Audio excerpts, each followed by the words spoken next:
এবং আরাফাতের সিয়ামের ব্যাপারে আল্লাহ রাসূল সাল্লাল্লাহু আলাইহি ওয়াসাল্লাম আশা করেছেন যে ৯ জিলহজের যে নফল সিয়ামটি অর্থাৎ আরাফার রোজা, এই আরাফার রোজা যে ব্যক্তি রাখবে, আল্লাহ রাসূল সাল্লাল্লাহু আলাইহি ওয়াসাল্লাম বলেন যে আমি প্রত্যাশা করি এই সিয়ামের বদৌলতে বিগত একটি বছরের এবং সামনের একটি বছরের যত পাপ হবে এই পাপগুলোকে আল্লাহ তাআলা আমাদের জন্য ক্ষমা করে দিবেন।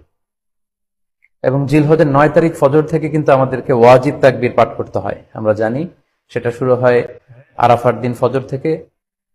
৯ তারিখ ফজর থেকে শুরু করে ১৩ তারিখ আসর পর্যন্ত এই তাকবীরগুলো প্রত্যেক সালাতের পরে পড়া আমাদের জন্য আবশ্যক। আমরা যেন এই নফল আজকারগুলো, এই নফল তাকবীরগুলো যাতে আমরা বেশি বেশি করে দেই।